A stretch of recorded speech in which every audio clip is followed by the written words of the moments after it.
நமஸ்காரம். மகாபாரதத்தில் சாந்தி பருவத்தில் மோட்ச தர்மத்தை சேவித்துக் கொண்டிருக்கின்றோம். நேற்று நாம் சேவித்துக் கொண்டிருந்த அத்தியாயத்தில் பஞ்சசசிகர் கர்ம பலன்களை பற்றி ஜனக மகாராஜாவுக்கு சொல்லிக் கொண்டிருந்தார். அதனுடைய தொடர்ச்சி இப்பொழுது நாம் சேவிப்போம். பஞ்சசசிகர் தொடர்கிறார்.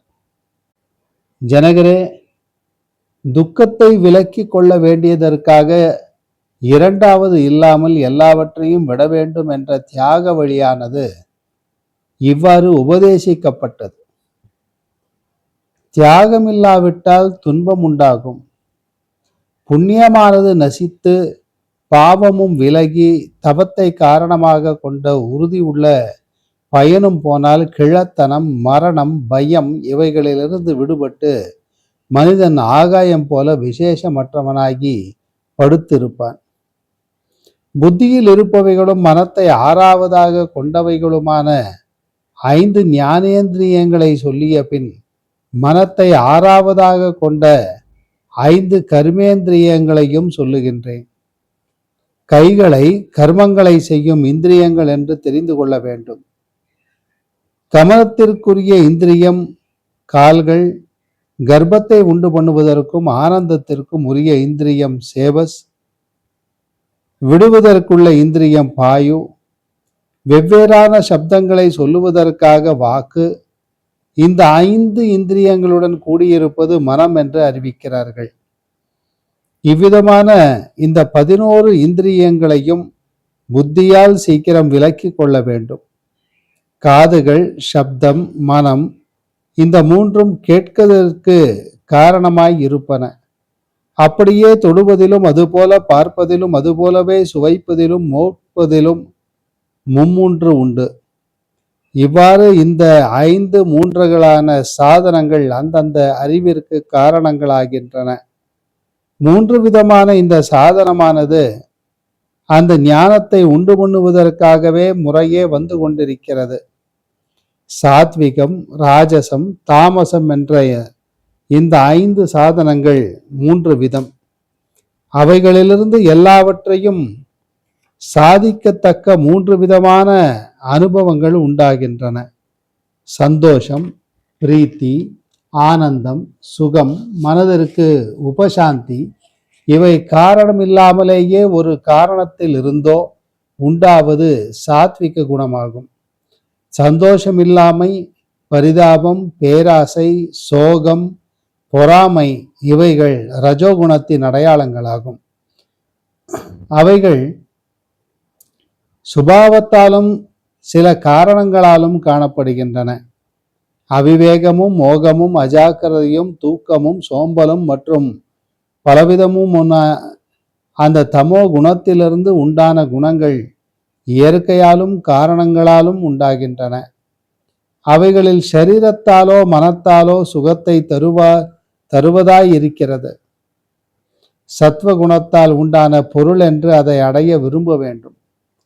தாபமுள்ளதும் தனக்கு வெறுப்பை செய்கிறதுமாய் இருப்பதை அந்த காரணத்தால் ரஜோகுணம் உண்டாய் இருக்கிறதென்று நினைக்க வேண்டும்.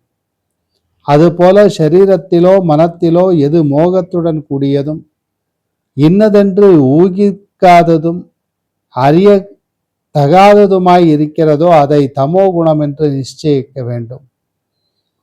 ஆகாயத்தை அடைந்த செவியும் செவியை அடைந்திருக்கும் சப்தமும் ஆகாயம் என்னும் பூத உருவந்தான்.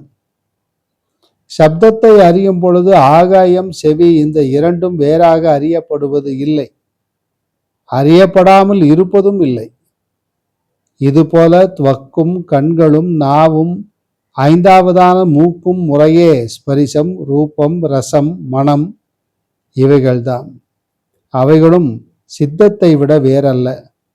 அந்த சித்தமும் மனம்தான். 5 விஷயங்கள், 5 இந்திரியங்கள் இவைகளுக்குள்ள கேட்பது முதலிய காரியங்களில் ஒரே சமயத்தில் வியாபிக்கும் திறமை சித்தித்து இருப்பதால் இந்த 10லும் அது இருக்கிறது. சித்தத்தை 11ஆவதாக தெரிந்து கொள். ஜனகா, புத்தி என்பது 12வதாகும். இந்த 12 காரியங்களும் ஒரு சமயம் இல்லாமல் இருப்பது, அதாவது விசேஷ ஞானம் இல்லாமல் இருப்பது தமோ குணத்தினால் உண்டான நித்திரையாகும். அப்பொழுது ஆத்மாவிற்கு நாசமில்லை. அவைகளின் காரியங்கள் ஒரு சமயத்தில் இருக்கும் பொழுது உண்டாவது உலக விவகாரமாகும். இந்திரியங்களை விலக்கி சென்றாலும் ஜாக்கிரத தசையில் முதலில் அனுபவிக்கப்பட்ட விஷயங்களின் வாசனை வந்திருப்பதால் அந்த விஷயங்களை பார்த்து சிந்தித்து கொண்டு 3 குணங்கள் உள்ளவனாகவே சுற்றுகிறான். இது ஸ்வப்னம். தமோ குணத்தால் அடிக்கப்பட்ட சித்தமானது விரைவாக லயத்தை அடைந்து சரீரத்தில் நிலையற்றதான எந்த ஒளிவை செய்கிறதோ அதை தமோ குணத்தால் உண்டான நித்திர சுகம் என்று சொல்லுகிறார்கள். வேதத்தால் உபதேசிக்கப்பட்டதும் துக்கத்தை அனுபவியாததுமான அந்த மோட்சத்திலும் பொய்யானதும் அவ்யக்தமுமான தமசுடன் கூடிய சுஷுப்தியில் போல் இருக்கும். இவ்விதம் விளக்கப்பட்டதும் தம்முடைய காரியங்களை, அதாவது தம்முடைய கர்மங்களை காரணமாக கொண்டதுமான இந்த பிரபஞ்சமானது அஞ்ஞானமுள்ள சிலருக்கு உறுதியாய் இருக்கிறது, ஞானமுள்ள சிலருக்கு விலகுகிறது. நான் என்னும் இந்த பொருளானது வேறு இடத்தில் நிலை உள்ளது அல்ல. யாருக்கு இது எப்பொழுதும் உறுதியாய் இருக்கிறதோ அவனே அறிவுள்ளவன். இதைவிட வேறான சரீர தர்மமானது எல்லா பிராணிகளிடத்திலும் எப்பொழுதும் உறுதியாய் இருக்கிறது. இதே அனுமானத்தால் அந்த தர்மத்தை விலக்கி கொள்ள வேண்டும். மனிதன் ஞானத்தால் மோட்சம் அடைகின்றான். தர்ம புத்தி உள்ளவன் ஞானம் உள்ளவனாவான். உலகமானது தர்மத்தால் நிலை பெற்றிருக்க செய்யப்படுகிறது. யாவும் தர்மத்தில் நிலை பெற்றிருக்கின்றன.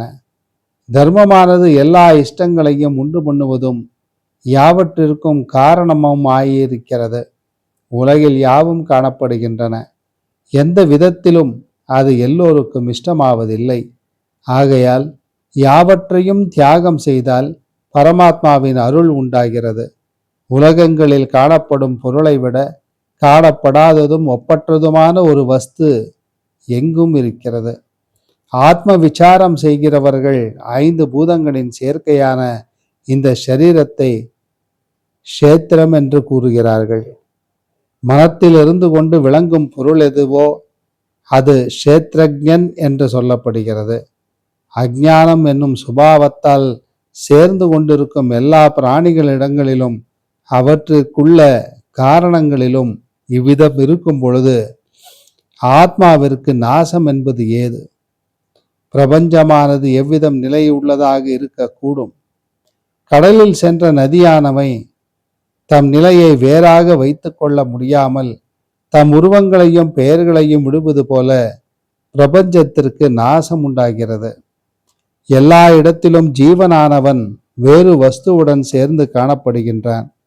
இவ்விதம் இருக்கும் பொழுது அந்த வஸ்துக்களை விட்டு விலகிய பின் மீண்டும் விசேஷ அறிவு எவ்விதம் இருக்கக்கூடும்? அஜாக்கிரதை இல்லாமல் ஆத்மாவை தேடுகிறவனும் மோட்சத்திற்கு காரணமான இந்த வித்தையை தெரிந்து கொள்ளுகிறவனுமானவன் ஜலத்தால் நனைக்கப்பட்ட தாமரை இலையானது அதனுடன் பற்றுதல் இல்லாமல் இருப்பது போல வேண்டாதவைகளான கர்மங்களின் பயன்களுடன் பற்றுதல் இல்லாமல் இருப்பான். இந்த மனிதன் பிரஜைகளை காரணமாக கொண்டவைகளும் தேவர்களை பற்றியவைகளும் உறுதி உள்ளவைகளுமான பல பாசங்களிலிருந்து விடுபட்டு சுக துக்கங்களை விடுகிற பொழுது லிங்க சரீரமற்றவனும் முக்தி பெற்றவனுமாகி உத்தம கதியை அடைகின்றான். வேத பிரமாணத்தால் வெளியான சம தம ஆதிகளான அந்த மோட்ச சாதனங்களால் புண்ணியம் நசித்து பாவமும் நீங்க அவைகளை காரணமாக கொண்ட பயனும் நசிக்க மூப்பு இறப்பு பயங்களற்றவனாகி படுத்திருப்பான். இவ்வாறு மகத்தென்னும் சகுண பிரம்மத்திலும் வைராகியம் அடைந்தவர்களாகி பற்றுதல் இல்லாததும் லிங்க சரீரம் இல்லாததும் எங்கும் விளங்குவதுமான பரமாத்மாவை அடைந்து அனுபவிக்கிறார்கள். ஊர்ணநாபி என்னும் 8 கால் பூச்சியானது நூலால் கட்டப்பட்ட வீட்டில் சுற்றி கொண்டு எவ்வாறு நிற்கிறதோ அதுபோல அந்த அவித்யால் வீழ்த்தப்பட்ட ஜீவன் நிற்கின்றான். அந்த பூச்சியானது அந்த வீட்டை விடுவது போல முக்தி பெற்றவன் துக்கத்தை விடுகின்றான். அவன் துக்கமானது மலையில் விழுந்த மண்கட்டி போல சிதறுகிறது.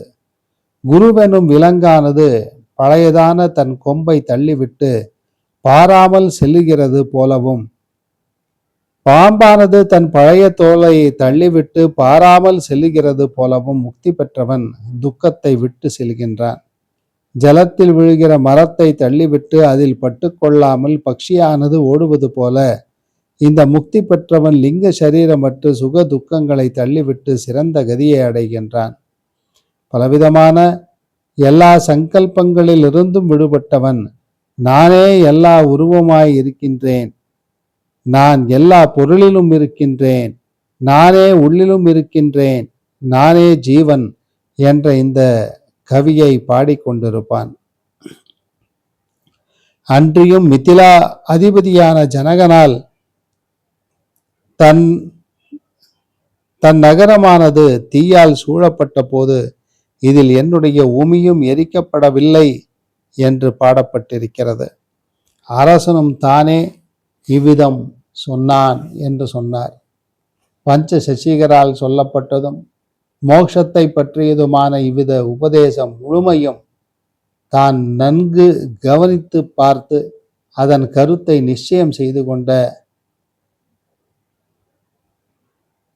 அந்த ஜனக மகாராஜன் சோகங்களை விட்டு உத்தமமான சுகமுள்ளவனாகி களிப்புற்று இருந்தான்.